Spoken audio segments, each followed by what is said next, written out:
Hey, Susan. Hello. How are you? I'm good. How are you? Oh, just surviving is the best way I can put it.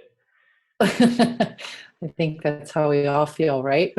Yeah, I mean, Oh, I think like the happy hours have been fun because it's like you get to talk to people and you get to feel a little bit normal. Um, and I was talking actually with one of my accounts today that they have they're fortunate as uh, they have a store in addition to their restaurant. So they're still able to keep the liquor store open and they're doing the to go orders with the food. So they're still like bringing in a pretty decent amount. But but one of the things we were talking about was like, I don't get to talk about spirits all day anymore. I talk with my 2-year-old daughter all day.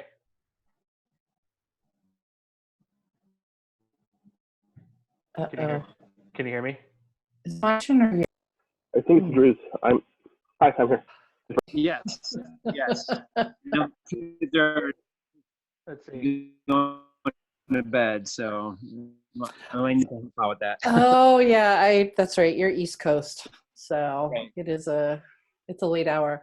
I know the conversations in agave, it was just like, how do you find the right time to hit all time zones? And oh my God, there was somebody in Italy who emailed me and they were like, I just don't think I'm going to be able to do it because, that's like the middle of the night. I'm just like, I'm so sorry. Go to sleep and then wake up early. I guess they're not that committed then. So I know, that's their law. exactly. So, fuck it. But Yeah. anyhow, that's Drew. Are you back? I'm kind of back. I tried to do a new location in my house today and Still be frozen. it's still not working. Um, Let's see. It's me started. I had a little free tool. I like that. yeah, no, I mean it's super. It is. It's great. I mean, I've said before, my social life has taken off. I've never had so many happy hour dates before in my life, so it's good. I mean, back before I had a kid, but yes, but now it is much better, and it's interesting to see, like having done a few of them, different personality feels of them. That's depending on where the call, like who's originating the talk, and kind of the different mix of people that you get. It's kind of funny. There are regional differences in how people talk about mezcal, so that is cool. I've experienced the differences. Yes. How are you doing in Florida? Like me personally, or like how's Florida doing? Well, you personally, and then Yeah, I'm doing good. This has actually been nice for me because there's not a huge mezcal and tequila scene in Florida. So this has opened up the doors for me to be part of the community in a different way. Obviously, I'm involved on like Smoked Agave and other forums, but it's nice to do the videos and the virtual tastings. I've enjoyed those. Good. Can you guys see me? And Can you hear me? Yes. Hello. So I tried to get fancy. I've been doing this for 2 weeks now. And I was like, you know what? Let's move it into the office because everybody has cooler backgrounds than me. And then the whole connection's like, nope, not back here, buddy. So Yep. I am Sorry. back out to my normal area. Yep. I'm gonna mute Rom as he fixes his computer. I'm still trying to figure out the whole virtual background thing, which I loaded up pictures, and yet still I do not, when I go to pick a new background, none of the pictures I loaded up are there. Oh, so. Yeah, see, I did it like early on, and then it ended up just like looking really weird around my head. So I stopped doing it because I was just like, this is just distracting me at this point. Yeah. But so yeah, I usually wait till like 5 minutes in, give people a chance to show up. But if not, we'll just continue on and kind of beat you up a little bit with some questions and see what Sounds good. get your 2 cents on stuff. And and all that. But yeah, I think I caught kind of the tail end of your guys' conversation. These are fun just because it just makes you feel a little bit more normal, Mm-hmm. and that's just a feeling that is nice to have right now because Yeah. it just seems so distant at this point. But yeah, and then one of the things that I think I was trying to say before I got cut off earlier is what I've really come to appreciate about this is, most of the conversations I have during the day now are with my 2-year-old, and she doesn't want to talk about mezcal or anything like that. So these are a lot more fun. Really? Yeah. What's wrong with her? She's lagging. Come on, man. Oh my gosh, I know. It's just frozen this, frozen that. Just it's pretty nonstop. Yep. But yeah, so I guess we'll get started, and we'll see if more people show up as the night goes on. And just so Susan, that I also have a podcast that I do, and so we're recording all of these ones as well, and I'll let you listen back to it, make sure that you don't say anything incriminating. Okay. But we're thinking about potentially releasing them via that too. Just give people more content, like if they can't make it to it. I know 7 o'clock's tough for people because if you have kids and stuff, it's kind of bedtime right now, at least on the West Coast. Yeah. And are we allowed to throw around F-bombs and things like that? 100%. Okay. 100%. Excellent. Yeah. No FEC rules here or anything like that. So no, if you need a motherfuck individuals and tell them that they're wrong for doing how they do things, we had some fun banter with Raza last week, and hopefully we'll have some good stuff again tonight. But yeah, so you guys, for some of our new listeners, or tuning in. My name's Drew. I work with JVS Imports out in California, and so we've been doing these virtual tastings, just really trying to kind of create some normalcy for ourselves. And one of the people I wanted to reach out to was you, Susan, because you're such a huge part of the mezcal industry. And I wanted to, maybe hopefully give some people some more insight into what you're doing. And I know you have some fun projects coming up that are going to kind of be in the same vein that we can talk about as well. So with that, why don't you just kind of give a little rundown of who you are and kind of go from there. And I have a bunch of questions too, so don't worry, I can definitely fill. Okay, excellent. I mean, because I can talk forever, so it's all right, So for those of you who I have not met, I'm Susan Koss. I'm co-founder of Mezcalistas. It's a blog all about mezcal. We started it in 2012. Co-founder is Max Garoni. So we were well ahead of the curve. It was a passion project, and really it was because both Max and I like to write, and we loved writing about mezcal. And over the years, it has grown into a bigger thing as the mezcal audience has grown, as we started doing more formal tasting events through Mexico in a Bottle and other things. And we've pushed the limits with our website in terms of what it can do with. It's just a poor little old WordPress site. And we're very close to breaking it. All of this happened right as we started the project of overhauling our website, which really kind of sucks. Obviously it's a big commitment financially, but we're going to go ahead with it because there's going to be something at the other end, and somebody still needs to be around writing and talking about mezcal. So that's kind of, overall what it is, the blog is. I think, one of the things we've worked really hard at is to be, I like to say Switzerland when it comes to brands and how we talk about brands, and really just trying to present the information as clearly and concisely as we can, and to approach it from a transparency perspective. And so you'll notice that we don't talk about things qualitatively. We don't do reviews. We do tasting notes, and we'll put in, like flavors, but, we don't say this is a good mezcal, this is a bad mezcal, because it's so subjective. And, which puts us in an interesting position where people are like, well, you must have opinions. And it's like, well, of course I have opinions. And I'm happy to talk about those opinions, but if there is going to be more of a bigger picture, and if I speak specifically to brands, it'll really be to call into question their practices when it comes to transparency, or their marketing messages, etc. So that's it. Yeah, I feel like I've definitely kind of gone down that same path because it is such a subjective spirit. There's something for literally everybody. You just have to Hmm. find it, and sometimes it can be a little daunting. So I did the deep dive on Google today, and I'm trying to be better at this whole interviewing thing. And I'm talking like 6-7 pages deep on that search. Um, and a lot of stories that have been written about you and stuff like that. Kind of take you back to 2003. It's your first trip to Oaxaca. I believe Max was actually on that trip as well. But Nope, Max was not on the trip. Nope. okay, so then that was a Yeah. different one then. Um, Hmm. Yep. and again, and that's just where the internet can fail you. So feel free to correct as we go.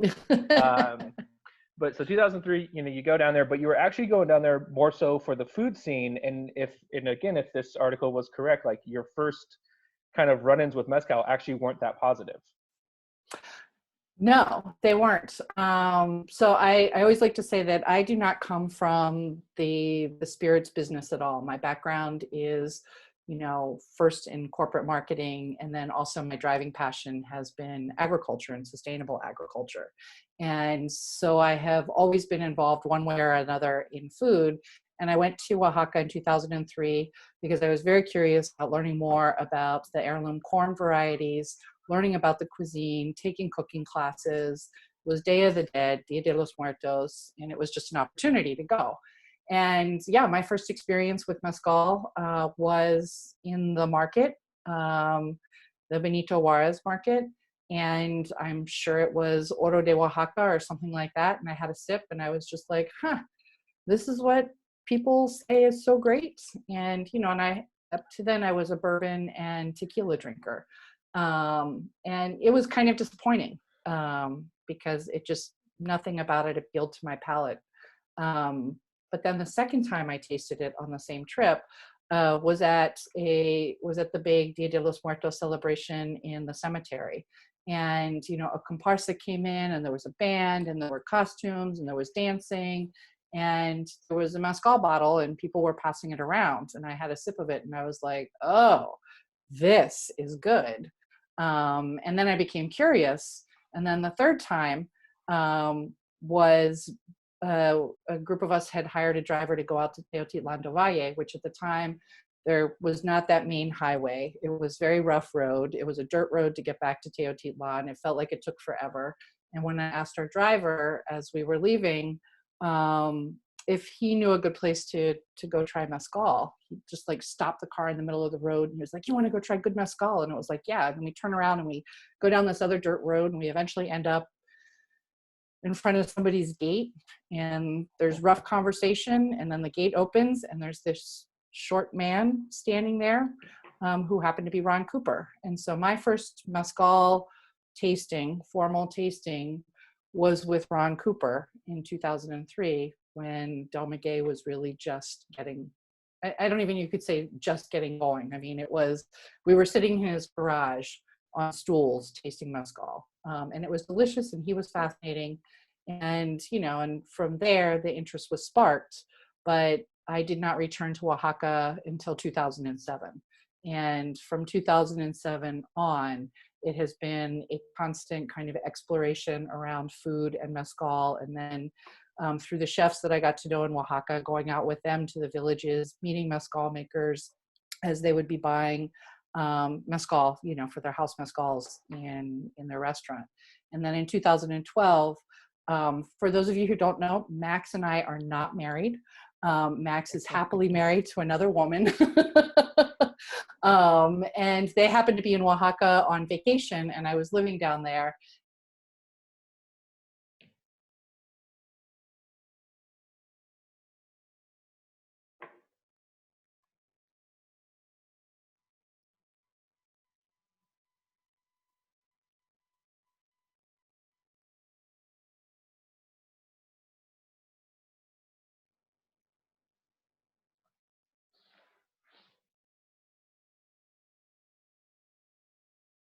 Susan, can you still hear us? Looks like we've lost you. I can hear you, Drew. Just not her.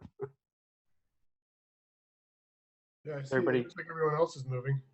Yeah, Ryan. Oh, so she dropped out. Oh, well, hopefully she comes back.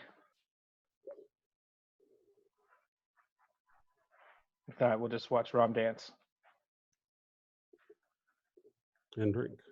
and drink. Yeah, what are you guys drinking? I'm actually gonna go grab a cocktail while we're waiting here. Hi. Hey, there we go. Sorry. It's okay. It's okay. So the no last idea thing, what happened. last thing that we heard was that you and Max are not married, and he has a We're not. he's happy with his wife. Yep, he's very happy with his wife. And so I met Max when he and his wife were on vacation in Oaxaca in 2011. I took him on mezcal adventures. And then afterwards, Max fell in love with mezcal and he said, let's start a blog. And I said, okay, I don't know anything about this. And he said, I do. And then in February of 2012, Mezcalistas was born. And it was just, initially we did these tastings once a month out of my apartment in San Francisco. And we begged people to come. We both had, friends in the restaurant industry. And it was trying to get them to come and taste stuff that I had brought up from Oaxaca. And, sometimes they would. And then once it started catching on a little bit, we'd have more chefs and bar managers coming. And then we started doing highly illegal underground events at my ex-boyfriend's art gallery, basically doing a speakeasy in the back of the art gallery. And that ultimately led to us becoming a legal business and doing legal events, Mexico in a bottle. So that was it, and it's just grown from there. And we just have a lot of stuff that we're trying to get done. And it's always been a very bootstrapped operation. So it's luckily I come from a startup background. So So you I'm kind of had used the to chops, you were ready. things. Yeah, exactly. And then I years ago, I co-founded a very DIY food event. So that has helped in terms of doing events now. It's just kind of having that background. We don't need that fancy stuff. We don't need fancy signage. Like, come on. Yeah, it's putting the money in the wrong places. So I think, like you, I think a lot of people came into Mezcal, via Ron Cooper, and for sure we're probably not having this conversation today if it's not for him, obviously. Right. And with you coming in, really at kind of like the ground level in terms of the American swell for it as well. Like, I mean, what is it like to be one of those people that were so far ahead of the curve and then to see where it's at now? I mean, like when you look back on those things, I mean, did you ever imagine, and even when we say this, like it's still extremely niche, like it's not like we were doing Jack Daniel numbers or anything like that, but still, Right. like, it's just, you really did see it in its infancy, and then now you see what it is now and you're a huge part of that. But like, what has that journey been like? I mean, it's always been very funny because my initial push was always around, fine dining Mexican food, and coming back from Oaxaca and Mexico City, and coming here to the United States, coming back to the States and just being like, wow, you guys do not know what you were missing. There's a whole world of Mexican food out there that, most people don't understand. And, so there was always this initial uphill battle around that, and trying to get people to recognize value and cost when it came to just Mexican food, which had always been perceived as, obviously inexpensive, cheap, like, I'm not going to pay more than $1.50 for a taco sort of thing. Right. And then being part of, the whole Know Your Farmer campaign, which I worked on through different entities, of really trying to bring out awareness and connecting people to where their food came from, and the value of food and how it was produced. So, I will say one of the great ironic things is when people will send me articles like, oh my God, Susan, have you heard of this thing? And I would just, sometimes be like, motherfucker, remember all those years ago I was trying to get you to come to my house to do tastings about mezcal, And it's like, oh, the New York Times wrote about it, so now you got to try it. But I mean, I think none of us could have imagined that we would be where we are today. With the growth of the category and the interest in it. I think initially there was fear that it was just a trend, and it is absolutely not a trend. It's like it is consistently growing as a category. People really like it, and that's great.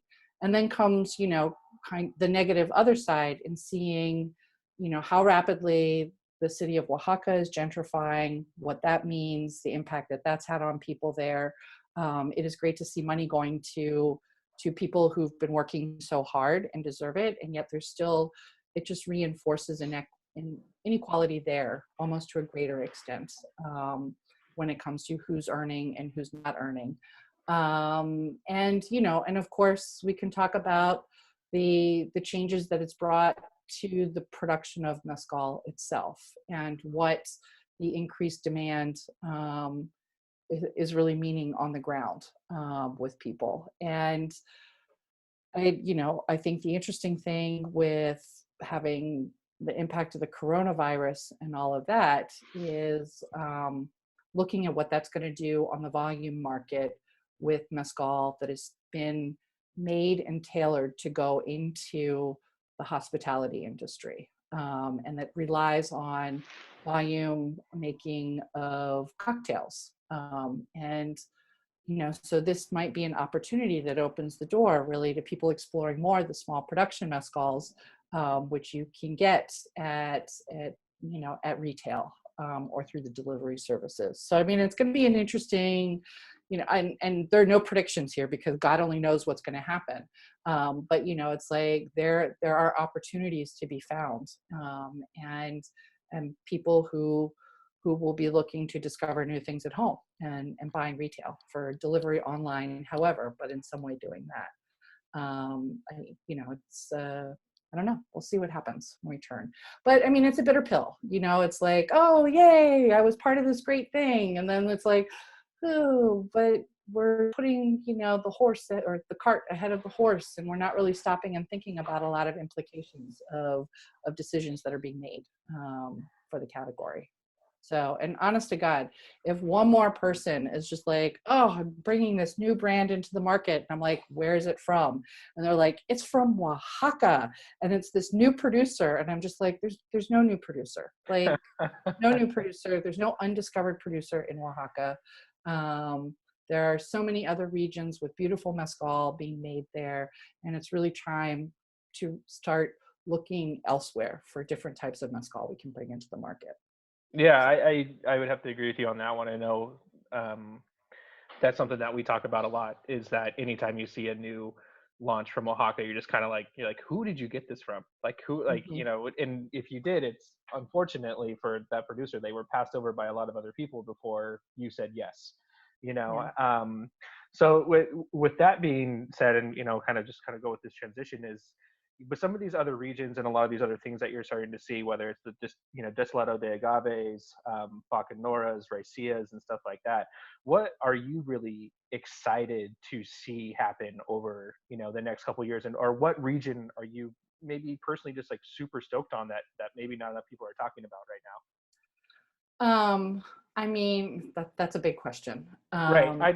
Hey, we got time. So. Yeah, no. Yeah. I was so impressed last year when I had the chance to go to San Luis Potosi and taste mezcal there. Everything was it was on point. And I think that has everything to do with the Salmiana, which there's something about that agave that is so full in flavor. Like I was shocked. I had a 38% mezcal while I was in San Luis Potosi. And initially I was just like, well, okay, fine, I'll try it. And it was so good. It had so much flavor. And I think it's just because the Salmiana packs a huge punch. So there's limitations on how much can come out of San Luis Potosí. You know, there are Yeah. not that many makers. There's a water issue. I mean, there's a whole host of things.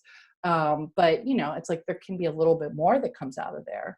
I think that it is the political upheaval in Guerrero is very sad, because Guerrero is sitting on top of an incredible amount of possible production of mezcal, and anything I've had from that region has been delicious. And you know, I mean, and you're seeing a lot more come from Durango, that they have really positioned themselves well to be able to produce a large amount of volume. And I think, you know, there you also run the gambit too of stuff that is really delicious, and other that's, you know, kind of, it's all right, you know, it's a little bit more run of the mill. But and Michoacan too.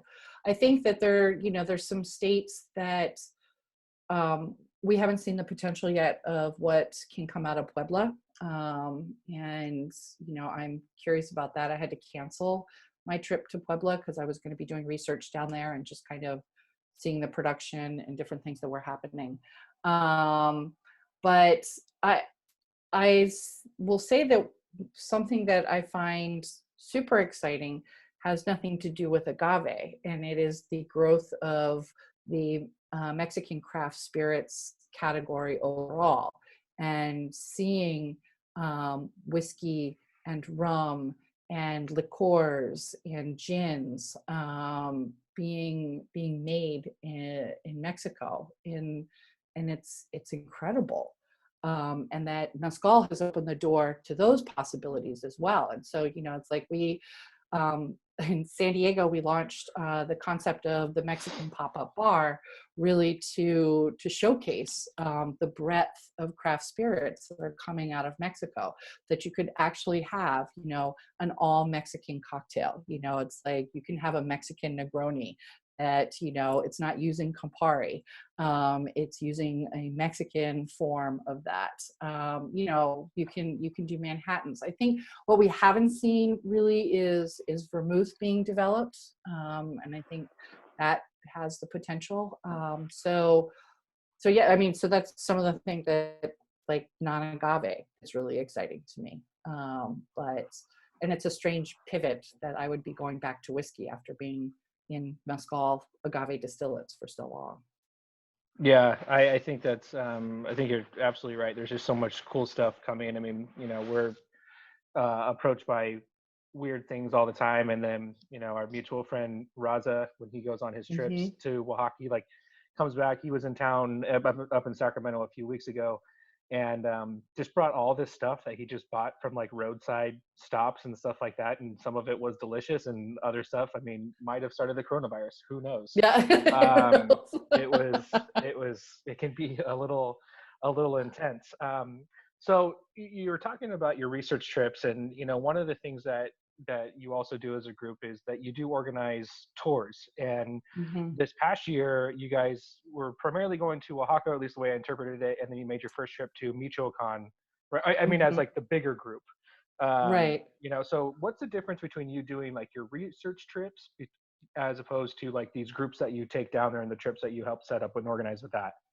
Right. So actually, Oaxaca is the one place that we would never even consider doing a tour, Oh, okay. mostly because there's so many people there on the ground, who should be driving the tour industry, locals. We on our website, we have a whole touring mezcal country section, and it's broken down by states that actually have a developed kind of Ruta del Mezcal. And we do list a bunch of the tour guides in Oaxaca that we've vetted over the years, for people to reach out to and plan, you know, their own kind of mezcal trips. But for the longest time, like, my own research was really, you know, was to understand more about mezcal production and getting out to, initially it was just different regions within Oaxaca, and visiting different palenques, understanding different styles, going to some of the different fabricas to really see what was actually happening on the ground. And it wasn't until last year that I did 2 industry trips. I've stayed away from industry trips, mostly because, I want to be able to have more time to talk to people and understand what's going on. And also too, I don't like things being set up so that I get wined and dined if I show up someplace. And Right. Yeah. so it's kind of going a little bit more, I don't want to say incognito, but it's like setting up something but not really telling people exactly who I am. A little bit more of an authentic And experience is maybe what you would say. yeah, I mean, I hate to use the word authentic, but I think something just a little bit more, not, I don't want to say staged either, but nothing that is like done for somebody, for a group coming in that you want to show off the best. So I Yeah. never expect that anybody's going to feed me, or anything like that. And I Yeah. always travel with locals when I'm going out to different places. And part of that is to make sure that I capture the right information. I mean, Spanish is my second language. And so being able to review afterward with people to make sure that I got the correct information. And oftentimes with mezcaleros, their second language is Spanish because they will be speaking, primarily Zapotec or something like that. Right. Right. And and that's been great. And so starting last year, it was the idea of let's branch out and begin traveling to other states to really begin to understand production. And so that's when you saw Farron traveling to Michoacan and Durango, and then we started working. I started working with Tess a little bit more. And from our trips, we were like, you know what, we should develop a special tour for people to these different regions. And so our research trips were never about let's go research how we can do a tour. It was more to understand and then kind of seeing what the possibilities and potentials were for doing tours. The tours that we have set up are not luxury tours. They're nice tours, it's like stay in a nice place and all of that, but it is not geared toward somebody expecting to have like this beautifully curated and catered experience. We are traveling out to Palenques. That is the focus. There's also, trying to incorporate understanding of food and a couple of other different cultural things in the regions, but that's what it's about. So this year we were planning on expanding our tours. We were getting ready to launch a June tour to San Luis Potosi. That's not going to happen. We were looking at launching a Puebla tour in the fall. That's not going to happen. And we're hoping we'll still be able to do the Michoacan tour later this year, and then Durango at the beginning of next year. But I mean, there's just a lot of unknowns, and frankly, we don't really have any understanding of how coronavirus is going to spread. And the last thing that any of us want to do is potentially enter into communities where there hasn't been any exposure to coronavirus and potentially bring it there. Right. So it's just like right now we're just going to wait and see like what's happening. Yeah. Because we could wipe out an entire community. With coronavirus. There's not the same kind of healthcare available. There are a lot of old people. There are a lot of people with pulmonary issues because of being around all the smoke and everything like that. Yeah. I think that's smart, and it's there are definitely some remote areas that you can get into when you're out in Oaxaca. So I know this will be a very difficult question to answer, but over the years visiting different fabricas, palenques, vianatas, all these whatever you want to call it these days, what are some of the production methods that for whatever reason they just still stick in your head till this day that you're just like, I can't believe that they do this or they do that? Or are there any that like come immediately to mind? Well, I mean, number one, the experience in San Luis Potosi, and oh my God, I'm having a senior moment. I cannot believe it. We're trying to remember. It's the Campania, the group, the family in Campania that makes ancestral mezcal, and that whole process and I had a video up of how they squeeze the juice out of the bagasso. And it's like basically putting a hammock throwing the crushed agave into it, and then slowly turning it and squeezing the juice out of it. Yeah. And then fermenting the juice from there. It was just like, holy shit. It was one of the craziest things I had ever seen. Yeah, I had a friend And that visited that place, and he showed me the video, and I was just, and they do like multiple things that don't make like oh any yeah, sense, or that are yeah, just so uniquely them. yeah, it's true. I mean, and they, you know, so each of the family takes turns in producing a batch. And we happened to be there when Maria was the one making the batch. And so it was all women who were making that batch. And, you know, to see that happening was pretty crazy, you know, because I've seen women involved in different process, but I've never actually been on site to see like that part of mezcal making happening with a woman, two women doing it. Yeah. It was brutal hard work.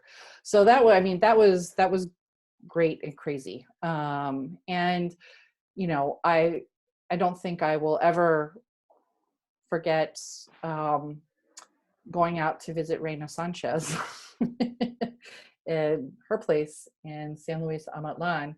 I had randomly met her while I was in Oaxaca, and she's very, I don't know if you've ever met her, but she's incredibly effusive and just friendly, and it's just like, oh my God, you have to come out to my ranchito and we'll make a big meal and it'll be so much fun and blah, blah, blah, you know, and it's like, okay, we'll come.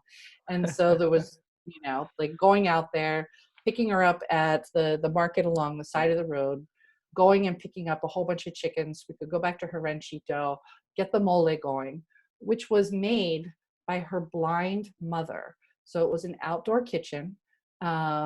You know, it was fire. And her mother was the one who was putting the mole together and stirring the pot and everything like that. And I was just like, holy shit.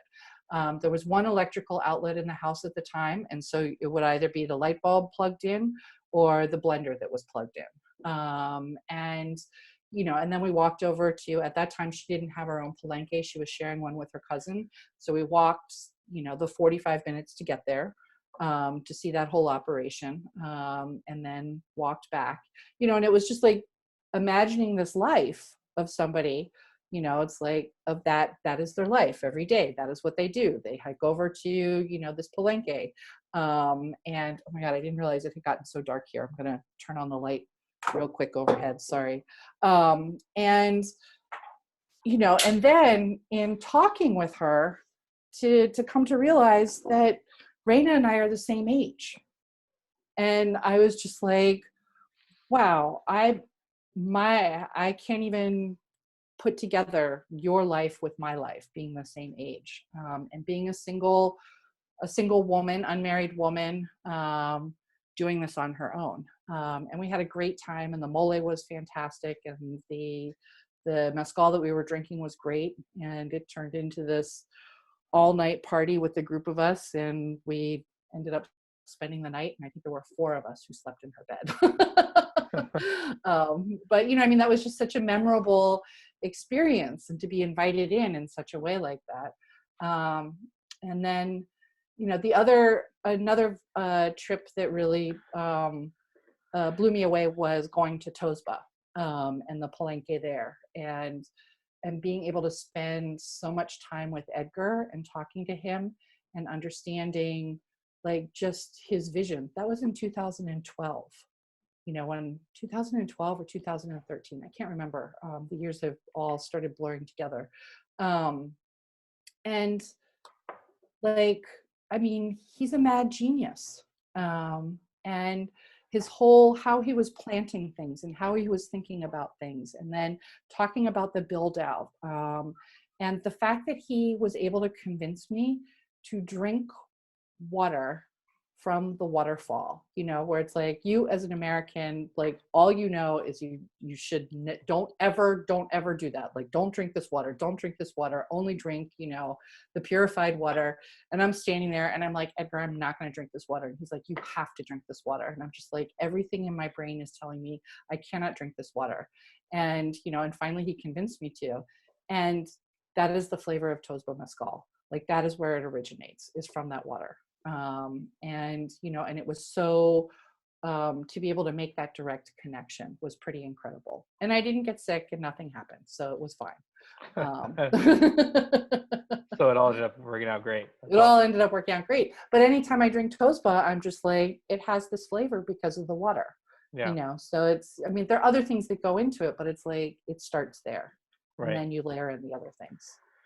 But yeah.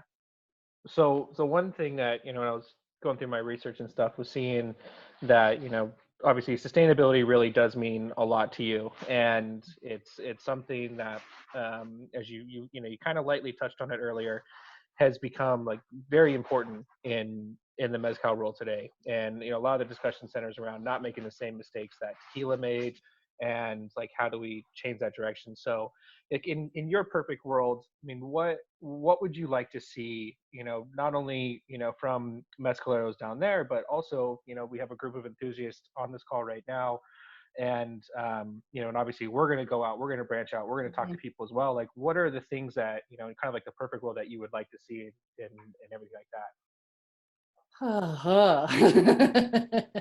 um, Perhaps in my perfect world, it's completely unsustainable as an international business, in terms of the changes that I would like to see. Right. Well, yeah. And, I mean, like that's just the reality. I think, to have any conversation about sustainability, you have to talk about every aspect of it. If it's truly going to be a sustainable, product, it's like, we can't just be focusing on, oh, we're replanting agave. I mean, it's like that is great. And that is a very important step, but then it's down to, well, how are you replanting it? Like, what is the mix? Is it all Iguelo? Is it from Semilla? It's like, what is the process here involved? Like, what is the growing thing that's happening? Are you putting any chemicals in the ground to get it started? What is happening there? Because I think, what I have been told is that the first couple of years is when somebody might be using fertilizers or things like that to really get the plant started. And after that, it's totally fine. And so therefore, there's enough rain and everything washes off, and so it's not a problem. But at the same time, that piña is growing and it is holding on to, say 7 years worth of cycles in a field. And so I'm hard pressed to believe that any chemicals that might have been used, the first year or two are not still inside that piña. So there are questions about that. Cropping, just giant fields of nothing but agave is not good. You need to mix it in, mix in other product. That's the whole point of the milpa. That's the agricultural side of it. Then let's talk about, the byproducts. What's happening with the byproducts in mezcal production? We have to talk about the wood and how wood is being used and where that wood is coming from. We have to talk about what the water source is. Where is all that water coming from? And the uncomfortable conversation is maybe sometimes creating a sustainable product is going to be interfering with everything that had previously been pure and traditional if you're looking to bump up the volume. And then you have to talk about how people are paid. Where does the money go? How much of it stays within a community? How is that mescalero paying his own people? I mean, there's just all of these different layers to it. So if any brand were to say to me, we are 100% sustainable, I would just be like, I don't think so. I mean, even Graciela, it's like they're working toward that. They're trying, but I don't think that she would even be able to say we're 100% sustainable brand. I mean, there's a lot involved in it.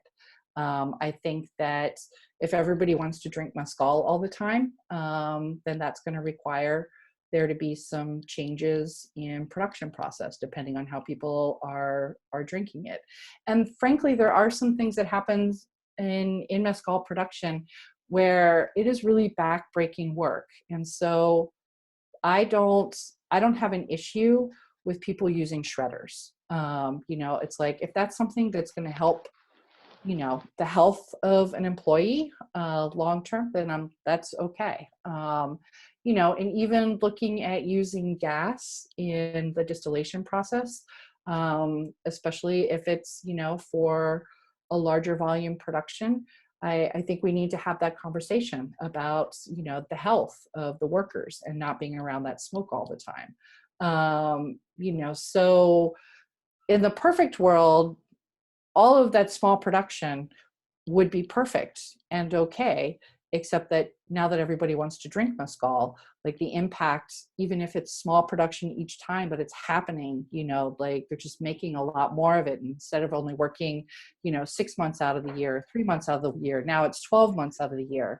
All you have to do is go to San Juan del Rio, and see what that river looks like there now, because of all of the different palenques that are making mezcal all the time. And these are small, these are small palenques. These aren't even big ones.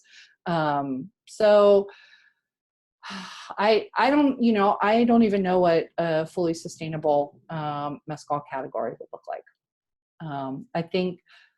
I think we're just going to have to allow for room at all levels. And so what I always say is that's where education and transparency are so key. So people understand what it is they're drinking.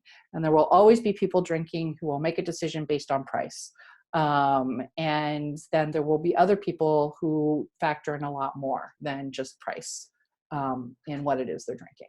So, but yeah, just that they can have that information. There's, there's always this, every year, Zignum reaches out to me about participating in Mexico in a Bottle. One of the things that we have, because we had to set some parameters around it, and just saying Mexico in a Bottle, we really only work with artisanal and ancestral producers. And even with artisanal, there's a lot in there that, Right. Totally. Yeah, absolutely. And I, sometimes I'm like, well, maybe we should have Zignum participate, because then people can really taste the difference. But I don't think I could ever let that happen. But I mean, it is one of those things. And Chris Maxwell and I, when we do these blind tastings, like I always say to him, like, should we put in, something like a Zignum? And he's just like, but it would destroy everybody's palate. And I'm like, yeah, but nothing could be clearer, in terms of what that difference is. Like, what does an industrial mezcal taste like versus these other traditionally produced mezcals? So yeah, I know I've put them into my tastings, because I kind of fall into your group thought on that, where it's like, we can sit here, we can talk about the tradition, we can talk about all the stuff that goes into it, but if you really want to see how not to do it, here you go. So let's taste all the good stuff first, and then have this at the very end and know what you're drinking, so that way. But I'm very okay with you not including Zignum into it's kind of like one of those things that, it's like giving them a platform, and it's like, do you really want to do that? No, I mean, like that's the really hard thing. Like, it was really funny. I think it was it our first year of Mexico in a Bottle or our second year? I can't remember. And we had Cheech Marin's mezcal, the Tres Papalote. Right. And and that was kind of an interesting thing. It was an interesting mezcal, but they had a woman on roller skates with the tray of shots, passing them around. And I was just like, oh, no, this is not, what this event is about. And, so it's like, that was a huge learning thing for us. And, kind of how we had to go forward with implementing some rules on how you could present your mezcal. So that's, because we, one of the things we don't want Mexico in a Bottle to turn into is to have it be like every other, alcohol event. So, right. Yeah. So with your, with your access and the contacts that you've made over the years, mezcal can kind of be somewhat of like, especially when it comes to like producers and different brands, it can kind of be a little shitty to each other, right? And then, it's something that I've just kind of come to accept, especially when you're talking Oaxaca and stuff like that. It's very competitive and everything, but Mhm.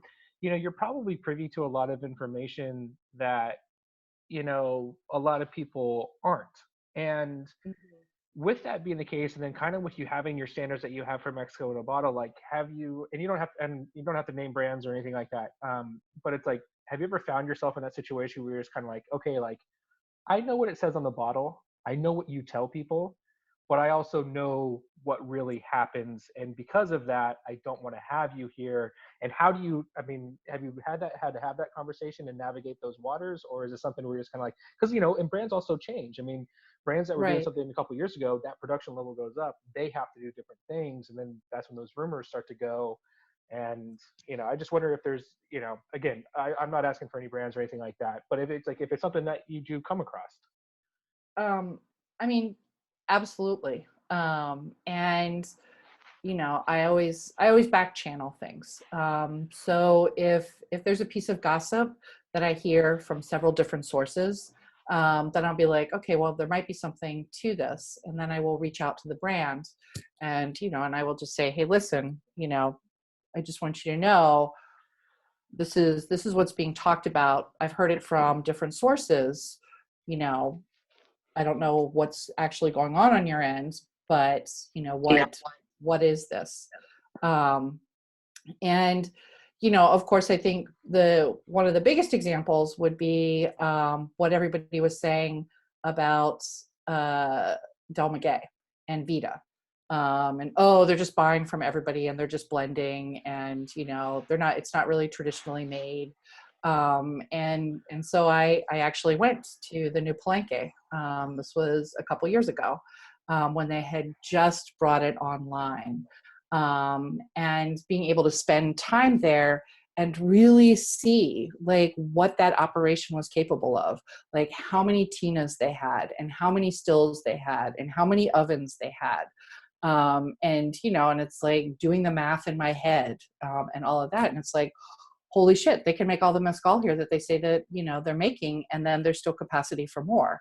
And still to this day, I will get people saying they blend it. They're not making it all. And it's like, I will say, have you been there? Have you seen it? Have you seen the operation? I have. It's like, I can see what the capacity is, and they can totally do that.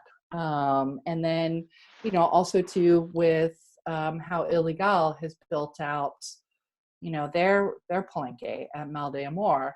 And I think this is the year that it will finally, all of their product will be from Mal de Amor, because they had been working with Los Hobbies in the past too. But I think that now everything is up and running at the Palenque, that all of it will be produced there.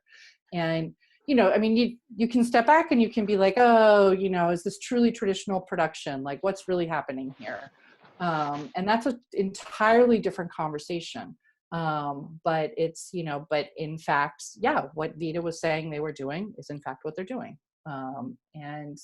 And that is, but it's like, that's, you have to go and verify. And again, it wasn't a dog and pony show, and so just I will say I am looking forward to eventually being able to go visit the new El Silencio Palenque. It is the one operation of the big producers that I've never seen, and I have an awful lot of questions. So I think I we would all like do. to, yeah, I would really like to be able to see it firsthand. Um, and and I think another thing about the mezcal category is the personal relationships that develop. And it's like it has been so small for so long, and we all know each other.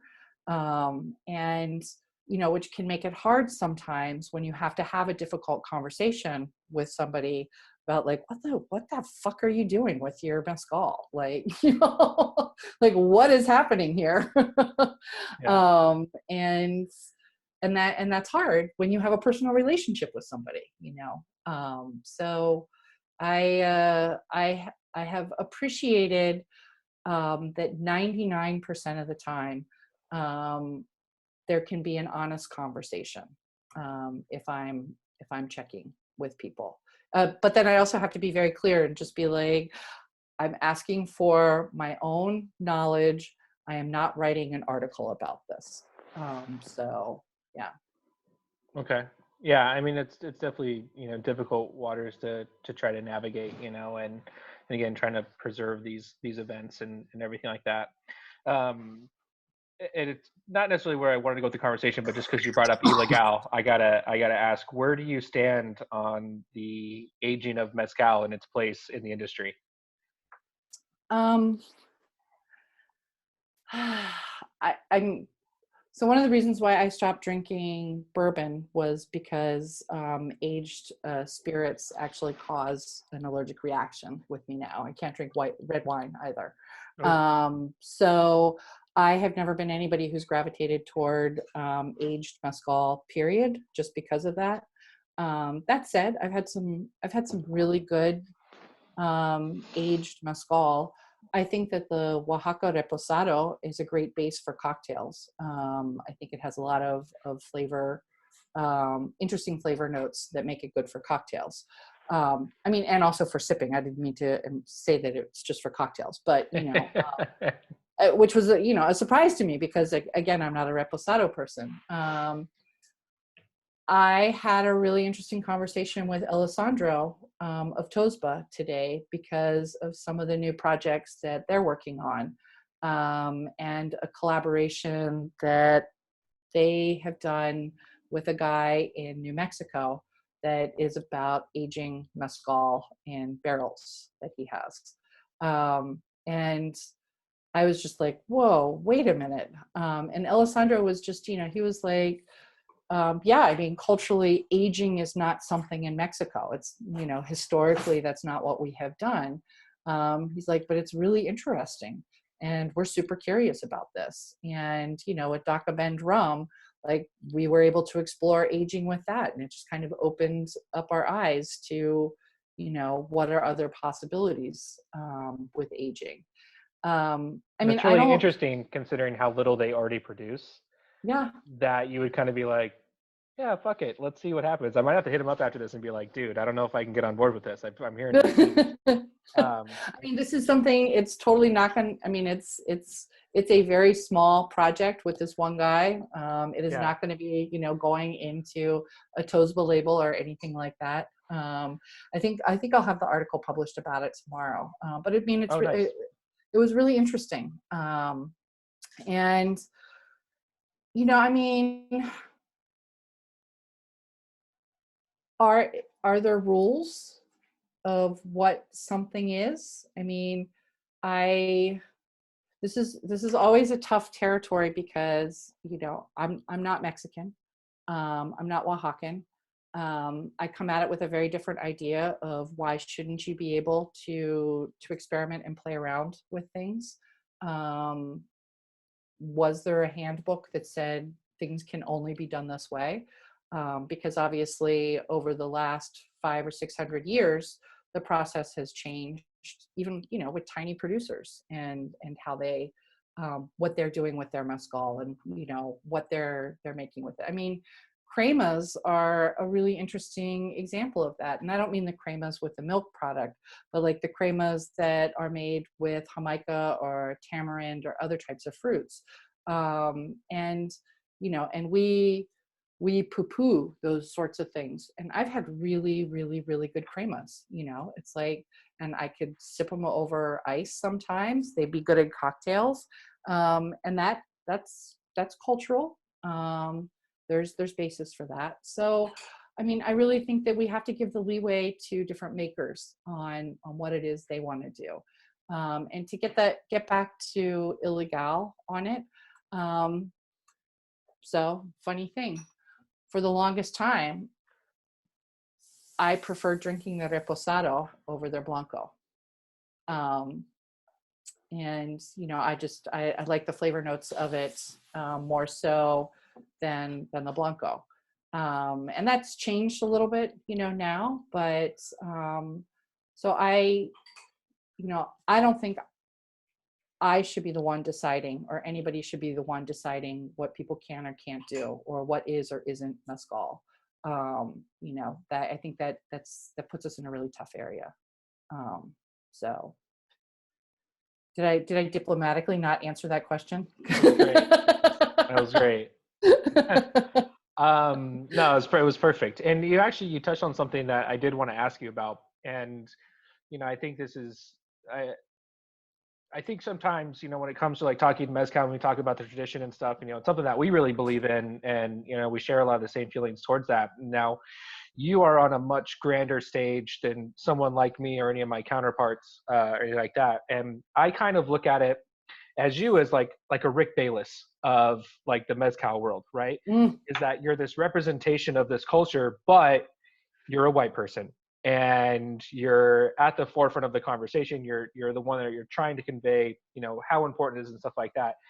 I mean, I don't think I personally don't believe that the Rick Baylesses of the world and stuff like that are any form exploiting a culture. I think it's an absolute celebration of what it is. But there are people who see him and feel that way. Oh, And absolutely. and I Some of wonder, my very good friends feel that way. yeah, And it's, I went to Oaxaca in 2003 because of Rick Bayless. I saw his show on TV and I was just like, what is that place? What is that food? I want to go. yeah, And so I think that he has done an incredible job in opening the eyes and the palate of people here in the United States when it comes to Mexican food. Utterly brilliant. And he's also made some asinine remarks sometimes, about some things. And I think, it's easy to forget. It's easy to forget who we are, and in making statements about stuff. And when he opened up his restaurant in LA, he pissed off like all of my LA Mexican writer friends just because of some things that he said. And and so nobody's perfect. And what we have tried to do with Mezcalistas is really build more of a platform so that it's not our voice telling the world like we think this is what mezcal is, but really trying to give voice to the people who are actually making the mezcal, who are doing these things. In the perfect world at Mexico in a Bottle, we would be able to bring every producer of the brands that are there. And unfortunately, the political world does not allow for that in terms of getting visas. But how amazing would that be to have this event, in which we could have the producers actually talking about their mezcal. But, so it's, I am not comfortable with ever saying, I'm an expert or anything like that. It's just like, I happen to be blessed with the understanding and organizational skills of how to do these different things, and therefore bring the voices of the other people in. Oh, yeah, and I'm just curious about, just how you really navigate it, because I know, like personally, like that sometimes I run into that, and I know that there's people that I've rubbed the wrong way that, are says like, why does this guy know more about mezcal than I do, and stuff like that, and I just, I'm always just kind of curious to see what people's interpretations of that are, than how, again, you are on a much grander scale than I am. And so you're putting together these wonderful events. You have this wonderful website that you've done, and all these different projects. I just wondered, kind of navigating those waters, how difficult it can be at times. Well, I will say that there was a reason why we did our first Southern California event in San Diego and not in Los Angeles. And San Diego is far less political around some of these issues. I think that has to do with the fluidity with the border there, and that everything is so mixed, and we also do go to great lengths to cultivate relationships with people in the Mexican American communities. It is very important to us that we have those relationships and we have involvement. And LA was always like, I do not want to do LA. Like, that is opening up a can of worms. I do not want to do it. And then we did it last September, and it went well. And we came at it from a very, like, let's talk about food and then we can talk about, other things. And Farron, for anybody on the call, Farron Salniker is the event manager for Mexico in a Bottle. And she is now based in Los Angeles, and she had cultivated some terrific relationships with different artists and chefs down there, which was why it was like, all right, we'll bite the bullet and we'll go ahead and do this. And there was definitely some pushback from a few people around this. And, the fact that we are two white chicks producing this event. And, we just was like, totally hear you. It's, it's a great opportunity for people to present and tell their story. And, we just show a lot of deference and respect. And I really try never to get defensive about it, because I understand where people would be coming from. Right. No, Yeah. yeah. So speaking of Mexico in a Bottle, like this, this event has blown up. It's the biggest event when it comes to agave spirits. You do it now, Chicago, New York, Washington, D.C., San Diego, Denver, and Los Angeles, you just mentioned. Mhm. What has it been like to see that grow, and then to also, I mean, like, where do you see it going from here? I mean, do you want to continue to expand to different cities, or do you want the event itself to get bigger? I mean, everything's on hold right now, so I understand Right, I know. there's a lot of unknowns. But let's say we're not Yeah. having to do these virtual happy hours all the time, and they actually get to see each other. Like, what do you see for the future of Mexico in a Bottle? I mean, we've kind of decided internally that we don't want to do more than 5 to 6 events a year. We want to have one event a year that's definitely going into a new market. So Denver, well, last year we did 2 new markets, Los Angeles and Denver. This year, the new market was to have been Dallas. It's very up in the air right now. If we can do Dallas, it's slated for the end of June. I don't even know what's going to happen with the restaurant groups that we were talking to there. Like, there's a lot of unknowns with that. Right. And we had to push our Chicago event to the fall. So in the fall, we're looking at doing Los Angeles, Chicago, Washington, D.C., and San Francisco within a span of 3 months. It's kind of crazy. It'll be fun. But It's a lot of drinking, but that's gonna be yeah, fun. it is. And it's like, San Francisco is our largest event at 500 people. And we never want it to be, I never want to do an alcohol event larger than 500 people. Like, that is the absolute cap. You lose something, you lose an intimacy, you lose the ability to really be able to talk to the different brands and producers that are there. It becomes much more of a drunk fest, the larger the crowd. And really for us, the educational component is the first thing. It just happens to be couched in a lot of fun and good energy. But we'll see what 2021 looks like. And we'll see what shakes out with all the different restaurants and bars that we've worked with over the years, who I hope are still going to be here in 4 months or 5 months or 6 months. And I think, we'll continue on with that. But, it's like looking to develop these anchor events. So San Francisco's an anchor event, Chicago's an anchor event, and Washington, D.C. has become our East Coast anchor event. And that has everything to do with where the event happens, which is at the Mexican Cultural Institute, which is a stunningly beautiful space. Yeah. It is the former embassy residence of the Mexican ambassador. And it is just gorgeous. And for that reason, we will always have to have an event in Washington, D.C. And we have found that people will travel down from New York, they'll travel up from North Carolina to come to the event in D.C. So that's good.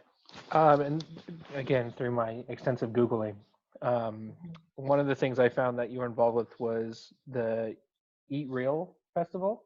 Mm-hmm. Is that something that you still do, or because I know No. you were the communications director? I was just wondering. I was like, God, how many things is she doing? Like, Oh, no. That I actually I left the Eat Real Festival in 2012. okay, all So I right. could So concentrate on, like freelance work and then mezcal stuff. okay, cool. But no, I mean, co-founding the Eat Real Festival was an amazing opportunity, and it is not lost on me that it happened in the midst of a gigantic economic meltdown. Our first event was in 2009, and people were really, really, really focused on food. I was one of the marketing directors for the Slow Food Nation, which happened in San Francisco in 2008.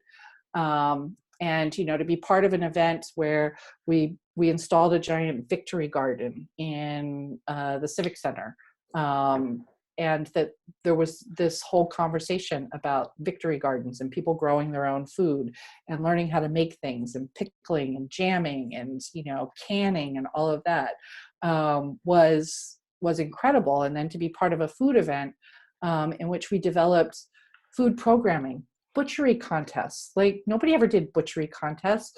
We had these big crowd-a-thons where people would make sauerkraut, and we had butter shaking where people were given a jar of milk, and we had a DJ, and so it was like shake, shake, shake, make your own butter. I mean, just like crazy stuff like that. And it was so much fun to be able to do that, and to introduce like this idea that fast food can be healthy, that you can incorporate local farm ingredients, you can do these other things, and then all of this other programming. So it was an incredible thing to be part of. So to be here, having after 8 years of building this business in blood, sweat, and tears, and finally looking at a year where it was like, oh my God, we're going to make money. This is amazing. And then just have everything come to a grinding halt. It's like, okay, well, this sucks. And just, having to pivot and figure out, all right, what do we do? And so the online speakers program was kind of, all right, well, let's do that. We do events live, so let's give this a try. So that was the And next to really question. develop, yeah, So it's called, um, just so people know, Conversations in Agave is what you guys yep, are calling it. yep. Okay. So And so we're I'm sorry. doing, So go on with that. yep. So we're doing 2 programs a week. The Monday program is, kind of what we're calling masterclass, and that is for there to be serious conversations about topics, brands to be talking about something specific. It's I don't want to say it's formal. It's not formal. Nothing on Zoom is formal. But it's giving voice to these sorts of things, so that it might recreate a feeling that somebody would have at one of our events of being able to talk to somebody at their table about something, minus the ability to taste. And so we're kicking it off on April 6th with Ryan Toll and Chris Maxwell, and they're going to be talking about distillation. And then we have a second program, so we'll do 2 programs a week. And the second program is called Behind the Bar, and that's really to bring on a bartender to talk about a specific topic or to do a demo, to have it be more of a bartender feel and story. We will be reimbursing bartenders for their time, which is very important right now. And I think just being able to talk to a bartender, which it's not like in the olden days when you go into a bar and pour out your sad story to your bartender and they would stand there and listen to it. Things are too busy these days in most bars. So we're doing that. We have it programmed for April and May, with the 2 programs a week. And then, I think we'll get a sense in May what things are looking like. But we would like to keep it a permanent platform. And maybe once, we're allowed to leave our houses and things like that, we'll drop the programming down to once a week and then switch between the masterclass and the Behind the Bar. So we'll see. But it was set up. It's you have to reserve your space through Eventbrite, and then it's through Zoom, and it's a webinar. So, Nice. Yeah, I think that's when we talked about this via the Facebook Messenger, it's just all this creativity coming out, and people just trying to find ways to connect, and I think what's been really kind of fun for me is just the openness and willingness that people are willing to come in and share, and I appreciate you for doing this, and and I kind of have the same thought process. Like, I don't want to do this every night. I very much so look forward to having these conversations during the day and feeling stuff like that. But at the same time, it's like this has also been really cool, and like there are people that maybe you wouldn't have the most access to, like now, like this venue kind of gives you that. And then if there's something as these events come up, it's like, yeah, I can give myself a ticket, I can listen, and pick up hopefully some new things, and Ryan Toll's like one of my favorite people. The guy just has so much knowledge, and and Chris Maxwell as well. Just I think the rest of the lineups that I saw from you and everything like that, I know Raza is going to be on it, is awesome, and it's just really cool. I mean, it's going to be, and we'll probably we'll try and do as many multi-speakers as we can, so you have more of a conversation and dialogue around things, so that'll be good. But one of the things in trying to get this set up was, well, how are we going to pay for this?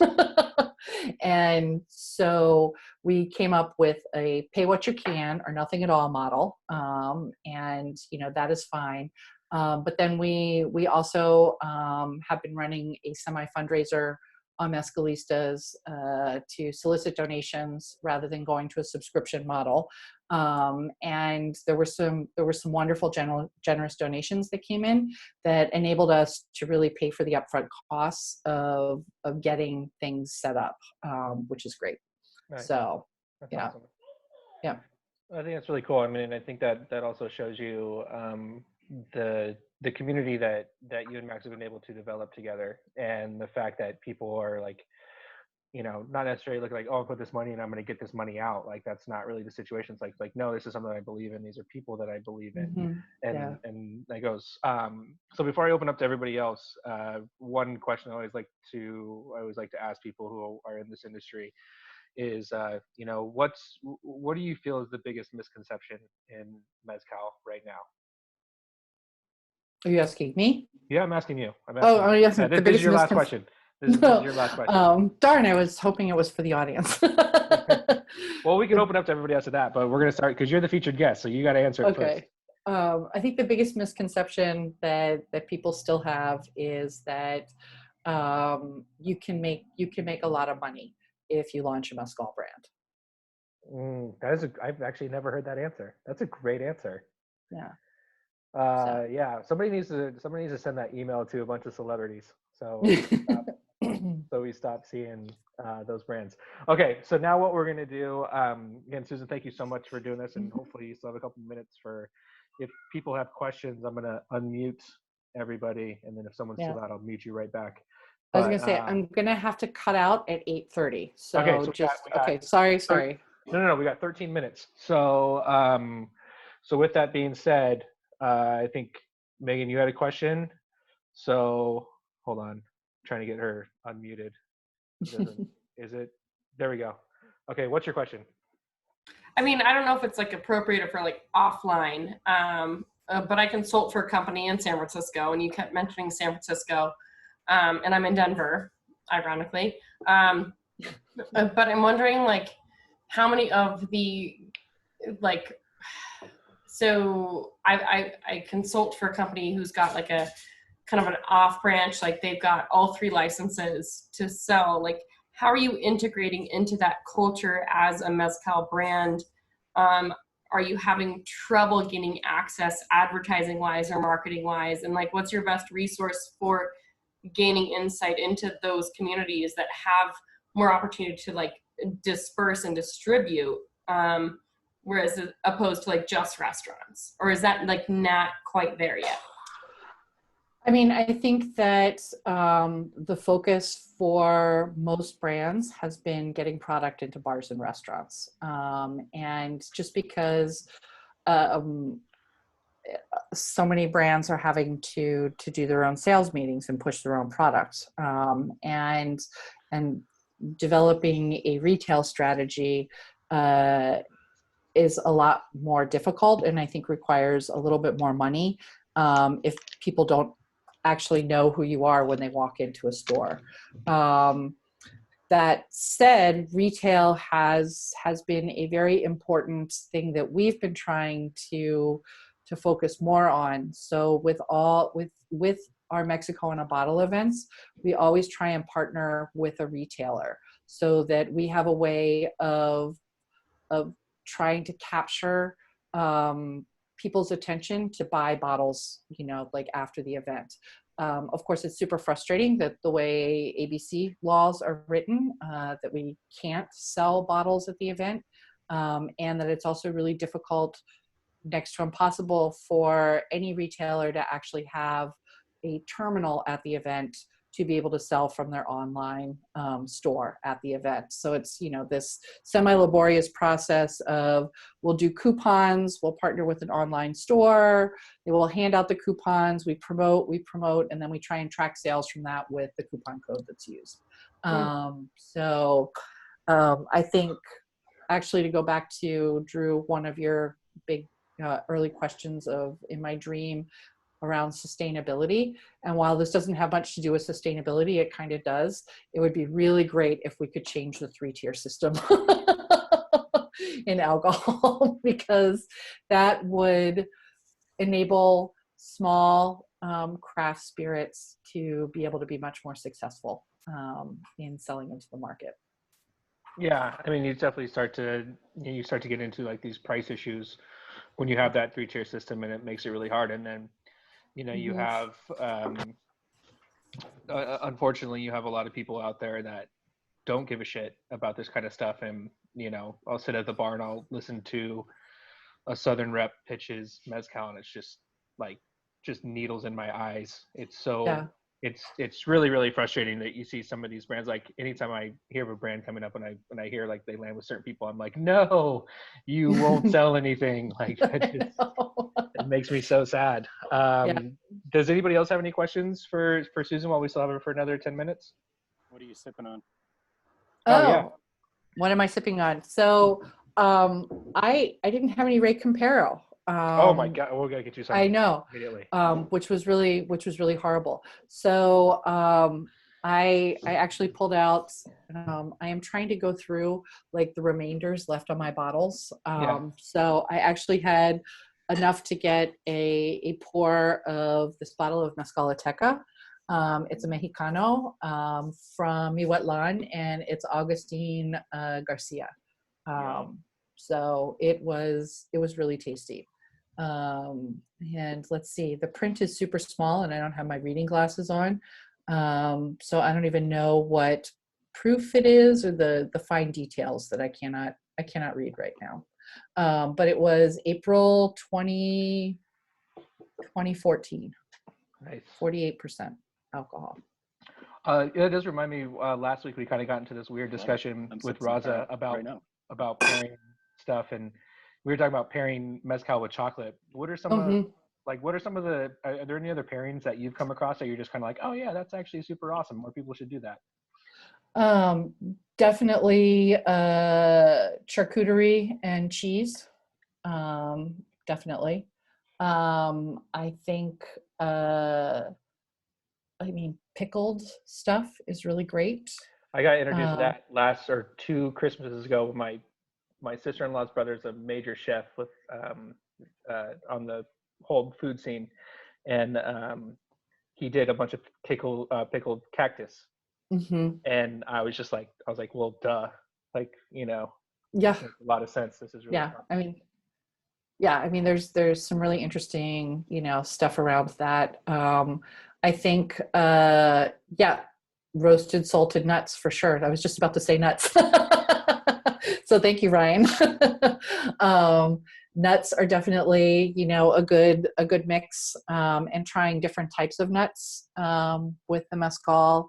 I think fruit can be pretty interesting. And I personally, I love sushi with mezcal. Ceviche is always great. Yep, ceviche. Hmm. But fish, fish I think pairs really well with it. Nice, So. nice. And Megan, you had another question? All right.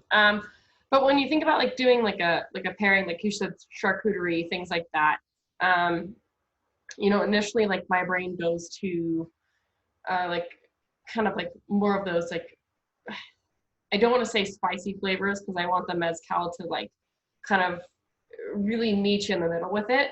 But I've often thought about doing like kind of like a fusion flavor. So we've got like a jardiniere, like we say like pickling, but like a jardiniere is typically seen as like Italian. But like, would you find it like appropriate, or like with your mezcal knowledge, like understanding that typically like Italian we use like a little bit more oregano, things like that. Like I personally feel like there's a way I could integrate like a mezcal into that, like a kind of a cross pollination. Do you feel that's the same? And then if so, how would you do like kind of like a multicultural or multifunctional, I suppose, like menu pairing with pickled? Oh, I mean, I think, I think there's so much possibility to play around with pairing with Indian food, and some of the, like pickled mango or things like that. One of the best paired dinners I ever went to was in San Diego at an Italian restaurant called Solari. And Randy, who owns Solari, like he and his chef, they picked the mezcal first, and then they created dishes around the mezcal, and it was Italian, and it was utterly divine and delicious. I mean, I think there are times that we have to expand our minds in looking at the different types of things that you can combine it with. Like I was saying, sushi, I think is really amazing with mezcal, and not all mezcal. It's like you have to play around with creating the dishes around the mezcal that you're drinking, rather than trying to find the mezcal to match the food that you're eating, if that makes sense. Absolutely. Like I appreciate it. Like I'm kind of like diving back into like creative license, I suppose. And the only time I really get to expose myself to this is with talking to people who know the product so well. Like I understand the flavor profile, but I don't understand how it might meet the masses. So I really appreciate that. That's great insight. Yeah. Good question. I mean, if I can chime in a little bit too, I think one thing that I appreciate mezcal is the variety of flavor within the category. I think when you compare it to a lot of other spirits, I mean, if you're looking at bourbons or something like that, it's a fairly narrow spectrum of flavors. The range that you're talking about with mezcal is insane, and there's so many different cuisines that you can pair with different flavors and different varietals and different producers and stuff like that. So Yeah, absolutely. For the last blind tasting that we did in San Diego, and we did an all espadín lineup, and I mean, we had some heavy hitters sitting in the room, and they didn't get it all, and some of them didn't. Like, it was just like they were guessing other types of agaves, and at the end it was just like all of those different flavors from one kind of agave. It was pretty intense. So a lot of fun. It's awesome. Well, since I know that we're pushing to the limit here, so I just wanted to say thank you so much No, thank you. for spending the time with us tonight. This was really great, and again, like my ultimate goal of something like this is just to help people feel a little bit more normal about the situation that we're in, and if we can learn something while we're doing that, to me that makes it even better. With and of course, with that being said, everybody, please check out Mezcalistas as well. Check out the schedule for the conversations in agave. It's a really exciting lineup. I think there's going to be a lot to be learned over the Mhm. next couple months. I think it's going to be really awesome, and I personally am really looking forward to it. And again, all the other projects that you have going on, like you really are a wonderful advocate for this whole industry, and it's a fun one to be a part of. So It's true. and then for you guys for the rest of the week, we have some cool stuff. Tomorrow I got Mitch Wilson from Black Tot Rum is going to be joining us. So if you guys are curious about Black Tot, that's going to be crazy because they just released a brand new expression, the first time ever. And then on Wednesday we're doing American Single Malts, and that'll be with Chris Dooley from Westward. And then once Trump made his announcement yesterday, I kind of got really on it, and I have pretty much the rest of the month booked out that I eventually will release to everybody. And we have some like really cool stuff coming up. We have some really great conversations, and they're going to be a lot like tonight. Just super knowledgeable person with a really amazing story and cool things to share. So you guys, thank you all so much. And Susan, thank you. Like this was really great. Thank you. Well, I also want to say, Drew, that I think it's so ironic that you and I have been trying to get something, like to do something up in Sacramento. It's going to happen. It's going to happen. It's going to happen. But here we are, like our first event together, digital. This was great. Yeah. But if you ever come to Arizona, I'll help you. Definitely. I was going to be in Arizona at the Agave Heritage Festival. Yeah, I was too. Yeah. Which got pushed till September, but I'll still be there. But no, Drew, thank you very much for putting this together and inviting me to come on and talk. I greatly appreciate it. Of course. All right, guys. Have a good one. Megan, we're going to do some push-ups, right? But everybody else is allowed to bounce out unless you want to do 10 push-ups and prove that you're healthy and don't have coronavirus. So, all right. Thank you. See you guys later. Okay. All right. Bye. I just want to watch the push-ups. I just go out of frame and you're actually like showing people? Shit. All right. Let's see how. They're not going to be good push-ups. So this is like 50th set, or 50th push-up, but Drew, let's fucking go. Is it only 10, right? Yeah, it's only 10. All right. All right. Oh, good form, Drew. I don't fuck around.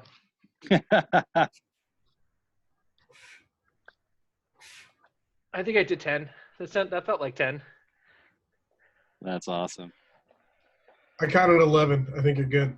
Oh, yeah. See? Overachiever. I got too much fucking energy right now. So, awesome. We nailed it. So, hopefully, especially Ryan, tune in tomorrow because tomorrow's going to be dope. We're going to talk some Black Tot rum. It's going to be great. Sorry about my push-ups. 7 shoulder surgeries. I can't do them anymore. Well, we'll make you do sit-ups. 4 shoulder surgeries, so I'm good there. Yeah, do sit-ups next time. But all right, sounds good.